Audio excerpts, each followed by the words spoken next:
Hello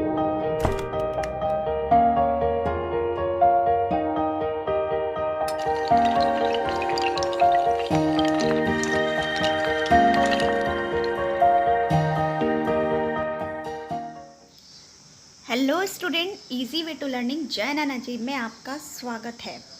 और student, आज मैं आपके यानी कि इकोनॉमिक्स का सब्जेक्ट की डिटेल डिस्कस करने आई हूँ। तो सबसे पहले तो हम इकोनॉमिक्स के बारे में जान लेते हैं, क्योंकि अर्थशास्त्र क्या है ये आपको आना बहुत ज़रूरी है। जब तक आप अर्थशास्त्र सब्जेक्ट को नहीं समझेंगे तब तक आपको जो अर्थशास्त्र के अंदर जो विषय हैं वो समझ में नहीं आएंगे। तो आज हम अपनी क्लास को स्टार्ट करेंगे इंट्रोडक्शन क्लास से, जिसमें हम इकोनॉमिक्स के जो बेसिक प्रिंसिपल है, इकोनॉमिक्स क्या है, ये सब डिटेल में डिस्कस करेंगे। तो आइए क्लास को स्टार्ट कर लेते हैं। और क्लास को स्टार्ट करने से पहले आप मेरी वीडियो को ज़्यादा से ज़्यादा शेयर कर दीजिए स्टूडेंट, ताकि और भी स्टूडेंट जो हैं सब्जेक्ट इकोनॉमिक्स की तैयारी कर रहे हैं वो मेरी वीडियो से बेनिफिट ले सकें। तो चलिए क्लास को स्टार्ट कर लेते हैं और देख लेते हैं इकोनॉमिक्स क्या है और क्या है इसके बेसिक प्रिंसिपल। तो सबसे पहले हम देखते हैं व्हाट इज़ इकोनॉमिक्स, यानी कि अर्थशास्त्र क्या है। अर्थशास्त्र मतलब होता है इकोनॉमिक्स, यानी कि हम अपने राष्ट्र की इकोनॉमी के बारे में समझने वाले हैं। तो अर्थशास्त्र को बेसिक जो है वो हम यानी कि धन से आंकते हैं, यानी कि यहाँ पर जो है आर्थिक क्रियाओं के बारे में, जो लेन देन होता है, जो व्यापार होता है, उन विषयों की जानकारी अर्थशास्त्र के अंदर हमें मिलती है। तो सबसे पहले हम ये देख ले रहे हैं कि अर्थशास्त्र क्या है। तो अर्थशास्त्र जो है वो वह है जो हमें बताता है कि हम लिमिटेड सोर्सेस में अपनी जो असीमित आवश्यकताएं हैं, यानी कि अनलिमिटेड वांट्स हैं, उसको कैसा पूरा करें। आइए जान लेते हैं हम इसको एक छोटे से एग्जाम्पल पे, एक बहुत ही इजी एग्जाम्पल से। तो आपको और अच्छे से समझ में आ जाएगा कि लिमिटेड सोर्स क्या होते हैं और अनलिमिटेड वांट्स क्या होती हैं हमारी। ये मैं राष्ट्र के तौर पे नहीं समझा रही हूँ, सबसे पहले मैं एक पर्सनली तौर पे आपको समझाने वाली हूँ कि लिमिटेड सोर्स क्या होते हैं और अनलिमिटेड वांट्स क्या होती है। तो लिमिटेड सोर्स जैसे कि फॉर एग्ज़ाम्पल आपके फादर हैं और आपके फादर ने आपको मंथली जो है अपनी पेमेंट में से कुछ हिस्सा आपको दिया है मंथली खर्च करने के लिए। जैसे कि आपको सपोज़ 1500 रुपये दिए हैं कि आपको इस 1500 रुपये की जो पॉकेट मनी मिली है इससे आपको 15 डेज़ निकालने हैं। तो यानी कि अब आपके पास सिर्फ 1500 रुपये हैं, यानी कि 1500 रुपीज़ हैं, और उससे आपको 15 दिन की जो अनलिमिटेड वांट्स है, यानी कि जो आपकी ज़रूरतें हैं, आपको कहाँ खर्च करना है, कैसे वो 1500 रुपये का मैनेजमेंट बिठाना है इन 15 दिनों में। तो आप क्या करेंगे, यानी कि सीमित साधन क्या हो गया 1500 रुपये। आपके पास 1500 रुपये हैं। और अनलिमिटेड वांट्स क्या है, अनलिमिटेड वांट्स वो हैं जब आप कॉलेज जाते हैं तो आपको कॉलेज जाने के लिए पेट्रोल भी भरवाना पड़ेगा, कॉलेज जाने के लिए आपको बुक्स भी कहीं कहीं ऐसी ज़रूरत पड़ेगी कि आपको बुक्स लेनी पड़ेंगी, और फिर कैंटीन के भी खर्चे होते हैं। ऐसी कई नीड्स हैं आपकी जो आपको 1500 रुपये में अपनी ज़रूरतों को पूरा करना है। तो आप क्या करेंगे स्टूडेंट कि 1500 रुपये को इस तरह से बांटेंगे, यानी कि एलोकेशन करेंगे। एलोकेशन मीन्स होता है स्टूडेंट बांटना। 1500 रुपये को इस प्रकार बांटेंगे कि आपकी जो अनलिमिटेड वांट्स हैं वो पूरी हो सके इन 15 डेज़ में।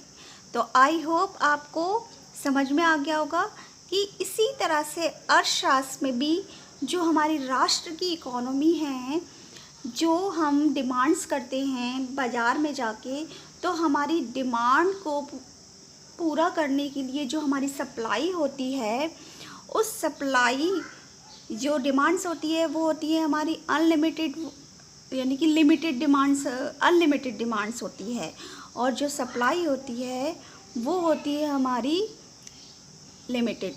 क्योंकि जो हम चीज़ें बनाते हैं वो लिमिटेड सोर्स से ही बनती हैं। तो हम उन लिमिटेड सोर्स को इस तरह से बांटेंगे कि जो हमारी डिमांड है, जो हम बाहर जाके करते हैं, हमारे राष्ट्र में जो डिमांड होती है हमारी, तो उस डिमांड को पूरा कर सके। यानी कि हम लिमिटेड सप्लाई से हम अपनी अनलिमिटेड डिमांड को पूरा कर सके। तो आई होप आप स्टूडेंट आपको समझ में आ गया होगा। तो इस तरह से यहाँ पर परिभाषा मैंने बनाई है, यानी कि परिभाषा इस तरह से दी है, अर्थशास्त्र वह है जब हम सीमित साधनों द्वारा लोगों की असीमित आवश्यकताओं को पूरा करते हैं। आई होप आपको इकोनॉमिक्स का समझ में आ गया होगा। मतलब कि इकोनॉमिक्स क्या होता है? इकोनॉमिक्स वह होती है जब हम लिमिटेड रिसोर्सेज के साथ जो लोग होते हैं उनकी अनलिमिटेड वांट्स नीड्स को पूरा करते हैं। तो अब हम स्टूडेंट, यानी कि यहाँ पर जो हमने अर्थशास्त्र की जो डेफिनेशन है उसको समझ लिया है, अब हम इसके बेसिक प्रिंसिपल को समझेंगे। और हमारे जो बेसिक प्रिंसिपल है जो इस राष्ट्र की इकोनॉमी के लिए बहुत ही इम्पोर्टेंट है वो है मांग एवं पूर्ति। मांग मीन्स होता है डिमांड और पूर्ति मीन्स होता है सप्लाई। और ये दो जो बेसिक फंक्शन हैं स्टूडेंट, इसी के बल पर हमारे अर्थशास्त्र की जो इकोनॉमी है या हम अर्थशास्त्र पढ़ते हैं वो इन्हीं दो बेसिक प्रिंसिपल को लेकर ही पढ़ते हैं। और वो बेसिक प्रिंसिपल है डिमांड और सप्लाई। अब ये देखिए, हमारे पास लिमिटेड सोर्स है और अनलिमिटेड वांट्स हैं। तो हमारी जो डिमांड होती है वो किस में आ जाती है? अनलिमिटेड वांट्स में आ जाती हैं। क्योंकि हमारी जो डिमांड है स्टूडेंट, यानी कि हम इस राष्ट्र में रहते हैं तो हमारी कई चीज़ों की हमें ज़रूरत पड़ती है और हम उनकी डिमांड करते हैं। तो डिमांड जो होती है वो अनलिमिटेड वांट्स एंड नीड्स में आ जाती है। और उस अनलिमिटेड वांट्स को पूरा करने के लिए सप्लाई, यानी कि हम वस्तुओं की सप्लाई करते हैं, वस्तुओं क्रिएट करते हैं, प्रोडक्शन करते हैं। और जो प्रोडक्शन होता है वो कैसे स्टार्ट होता है? लिमिटेड रिसोर्सेज से। यानी कि हमारे पास कुछ ही लिमिटेड रिसोर्सेज है जिससे हम अपनी सप्लाई यानी कि प्रोडक्शन को पूरा करते हैं। तो अर्थशास्त्र में इकोनॉमिक्स जो होते हैं वो ये बोलते हैं कि डिमांड यानी कि लिमिटेड रिसोर्सेज को ऐसे बांटो कि लोगों की जो अनलिमिटेड वांट्स हैं वो पूरी हो सके।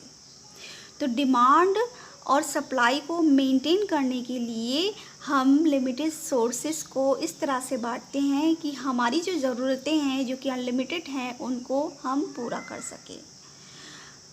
तो अगर ये फंक्शन नहीं होते, जैसे कि स्टूडेंट ये डिमांड और सप्लाई दो फंक्शन हैं, अगर ये फंक्शन नहीं होते तो हमारी जो इकोनॉमी है ना, इकोनॉमी जो हम सेल और परचेसिंग करते हैं यानी कि ख़रीदना और बेचना करते हैं, जो कि इकोनॉमिक्स का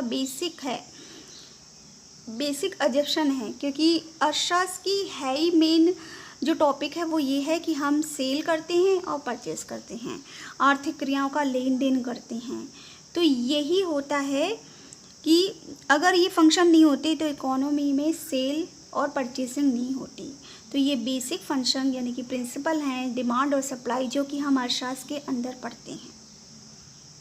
आई होप स्टूडेंट अब आपको मांग और पूर्ति भी समझ में आ गया होगा कि मांग, हम किसी वस्तु की मांग करते हैं और उस मांग को पूरा करने के लिए हमें जो सप्लाई बनाई जाती है वो सप्लाई हमें मिलती है और लिमिटेड रिसोर्सेज में मिलती है। यानी कि हाँ, हम अपनी ज़रूरतों को एक तरह से सेटिस्फाई कर पाते हैं। अब यहाँ पर ये है कि अर्थशास्त्र के जो भीतर अर्थशास्त्र को समझाया किसने था। तीसरा टॉपिक जो हमारा है वो अर्थशास्त्र को समझाया किसने था। तो अर्थशास्त्र के जनक माने जाते हैं यानी कि फादर ऑफ इकोनॉमिक्स माने जाते हैं एडम स्मिथ। और इन्होंने सबसे पहले जो है अर्थशास्त्र की परिभाषा दी थी। फादर ऑफ इकोनॉमिक्स भी इन्हें ही कहा जाता है, एडम स्मिथ को। और इनकी जो बुक थी वो 1776 में आई थी और उसका नाम था वेल्थ ऑफ नेशन। स्टूडेंट, मेरा लास्ट वीडियो में मैंने गलती से दूसरी बुक का नाम ले लिया था एडम स्मिथ की, जो कि रॉन्ग है। इसलिए मैं इन डिटेल एडम स्मिथ के टॉपिक को डिस्कस करने आई हूँ।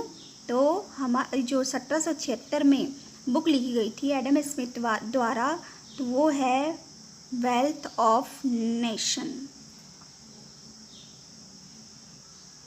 यानी कि राष्ट्रों के धन के बारे में इन्होंने डिस्कस किया था कि धन जो होता है वो महत्वपूर्ण होता है। इनकी जो परिभाषाएं होती हैं वो धन यानी कि मनी से रिलेटेड थी कि हमारे पास ज़रूरतों को पूरा करने के लिए धन होना ज़रूरी है। यानी कि जो अर्थशास्त्र में जो इसकी डेफिनेशन दी थी कि वो ये बोलते हैं कि मानव की जो आर्थिक क्रियाओं का जो लेन देन होता है वो धन से ही होता है।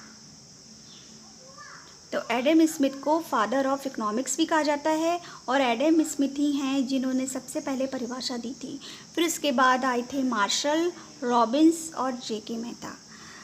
मार्शल, रॉबिन्स और जेके मेहता की भी अलग अलग परिभाषाएं हैं जिसको मैं अलग अलग तरीके से इन डिटेल डिस्कस करूंगी स्टूडेंट नेक्स्ट वीडियो में। सो स्टूडेंट, हमने आज समझ लिया यहाँ पर कि इकोनॉमिक्स क्या है, इसके बेसिक प्रिंसिपल क्या है और इकोनॉमिक्स को जो है समझाया किसने था, तो ये समझ लिया है। अब हम आगे समझ लेते हैं कि इकोनॉमिक्स को पढ़ने के लिए हमें दो भाग है उसमें इकोनॉमिक्स को डिवाइड किया गया है। यानी कि जब हम इकोनॉमिक्स को पढ़ते हैं इन डिटेल तो वो 2 पार्ट में डिवाइडेड है और वो 2 पार्ट है स्टूडेंट। पहला पार्ट है माइक्रो और दूसरा पार्ट है मैक्रो। माइक्रो को कहते हैं व्यष्टि अर्थशास्त्र। यानी कि हम इकोनॉमिक्स जब स्टार्ट करते हैं तो हमें पहला जो भाग मिलता है वो मिलता है व्यष्टि अर्थशास्त्र का माइक्रो, और दूसरा जो मिलता है वो मैक्रो इकोनॉमिक्स यानी कि समष्टि अर्थशास्त्र। तो सबसे पहले हम माइक्रो को समझ लेते हैं स्टूडेंट। और आप ना जिस तरह से मैं बोलती जा रही हूँ, अगर आपको जिस तरह से भी जैसे भी नोट्स बनाने हों अपने, तो आप इस स्टूडेंट अपने नोट्स बना सकते हैं। और ये जो है बेसिक से मैं समझा रही हूँ आपको, तो क्लास 11th के लिए बहुत इम्पॉर्टेंट वीडियो है, तो आप ज़रूर से अच्छे से इसके नोट्स बना लीजिए स्टूडेंट। तो माइक्रो इकोनॉमिक्स कहते हैं जिस पर हम व्यक्तिगत रूप में यानी कि हम इंडिविजुअली किसी चीज़ पे काम करते हैं तो वो होती है माइक्रो। और माइक्रो मीन्स होता है स्टूडेंट सूक्ष्म यानी कि छोटा। हम छोटे स्तर पे जो कार्य करते हैं वो जो है इन डिटेल डिस्कस किया जाता है माइक्रो इकोनॉमिक्स के अंदर। जब हम किसी एक व्यक्ति के बारे में जानकारी हासिल करते हैं तो वो माइक्रो के अंदर किया जाता है, और जब हम बहुत सारे यानी कि सामूहिक रूप से या एक ग्रुप के रूप में जब सारी चीज़ों का डिस्कस करते हैं इकोनॉमी के अंदर तो वो मैक्रो के अंदर किया जाता है। जैसे कि यहाँ पर माइक्रो में आ जाती है हमारे पापा की इनकम।